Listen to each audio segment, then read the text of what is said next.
Sure, Hong Kong is a bustling city, and you always want to be aware of your surroundings when you travel.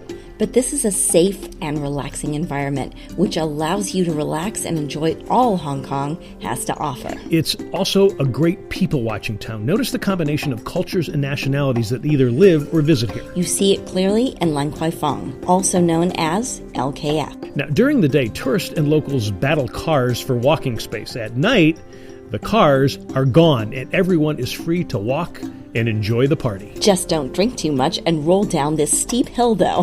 Here, the melting pot of Hong Kong is alive in the cuisine. At the Divino Wine Bar, we down this Italian Pinot Grigio and this Australian Chardonnay. Both were light and crisp, perfect for a hot, humid day. Now, the melting pot effect was a few doors down at Ding Dim 1968, a dim sum spot that you should hit. We tried a number of dishes, and they were not expensive by any stretch. Now, this eggplant was superb. If you're an eggplant fan, get this. Here is the fried dumpling with shrimp and foie gras. That's right. It is liver pâté, a Frenchman's favorite, and ours too. It was superb. You could taste the rich but subtle flavor of the pâté that complemented the shrimp with a crispy crust. And what was even better was this pork, shrimp, and black truffle shumai. That's right. This hits a foodie right in the heart of your palate. Both of these dishes explain the embrace of the world in Hong Kong cuisine. Food in Hong Kong is a combination of every culture from everywhere, so that's the beauty of it, and the magic is that you can have anything you want wherever you want it, and it's always going to combine beautiful flavors together that are really not necessarily found anywhere else, but that really is the sign of great cooking and great food, and that's why it's all here in Hong Kong. Hong Kong also attracts celebrity chefs, like one of our favorites, Gordon Ramsay. We head to Bread Street Kitchen, and Gordon does not disappoint. Now, located in the LKF Tower, Bread Street Kitchen is a modern and cool place that features many of Gordon's classics. We started with a bright gin and tonic from the Gordon Recommends section. And of course, there is a delicious bread at Bread Street and creamy butter dusted with sea salt. Then we settled in for the beef Wellington for two.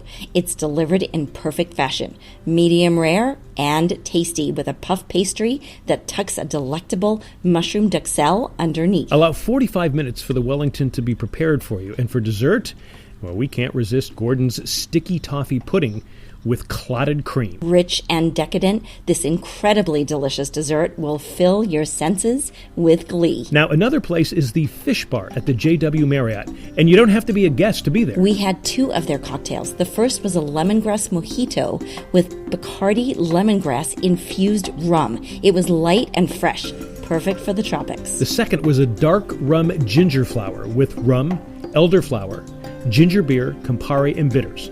This hit many palate spots, sweet, fruity, and dry, with a touch of bitterness. This is a foodie hit. And so are these oysters. They were flown in from France, but you wouldn't know it based on how incredibly fresh they are. Then we dove into the barramundi, a hearty whitefish from Australia. It was moist with a crisp crust. For the most part, you cannot get this in the United States, so if you are here, we suggest you give it a try. Now, we stay at the JW Marriott, and we highly suggest it.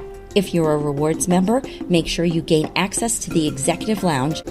That's right, you can enjoy breakfast, snacks, and a great range of wines and cocktails, plus food in the evening. We even whipped up a new cocktail for you here called the Kong Hatton. Now, in honor of the melting pot, we blended bourbon, Jack Daniels in this case, with Cointreau, plus a lychee liqueur, 2 squeezes of fresh lime, and tonic water. Go to undercoverjetsetter.com/mixology for the recipe. A great late night sip.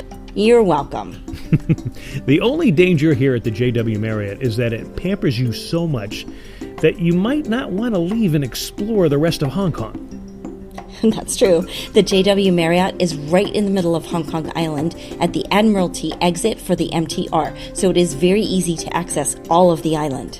Now, taking the subway or MTR here is easy. Don't worry about getting it wrong.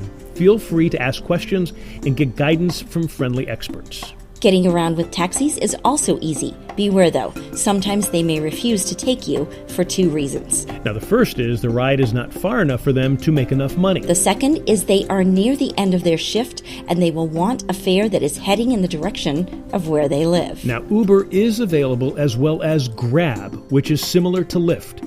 You can link it up to your credit card in the same way as Lyft or Uber. Just remember that if you're using the cash option, they will only take Hong Kong dollars. And there's more in this great city that will never disappoint. In fact, it might be calling you. As usual, we ask, could you live here? If you love the hustle and bustle of a city that is always offering something new to explore, including the biggest variety of food, then go for it. Also know that Hong Kong is not cheap where rent is concerned. To live here, at a minimum, you'll need about $7,000 US a month.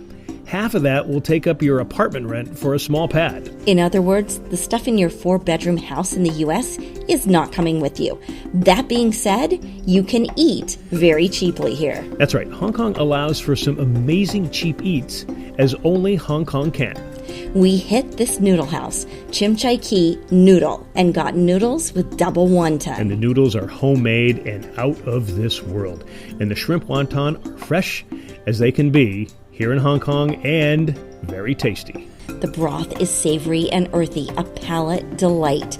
Now this is a must-hit place. We got this entire meal that we shared for just $3.50 USD. Be sure to bring Hong Kong dollars with you when you visit some of the local places. Some do take credit cards, but there may be an additional fee. Another thing to consider is the slow transition to government rule by the People's Republic of China. Many locals tell us there is a gradual movement over the upcoming decades to a new kind of government control. Now that is leading many Hong Kong folks to stay but get dual citizenship from other countries like the US, Canada, or Australia. Do some reading and research for yourself before you make a big move.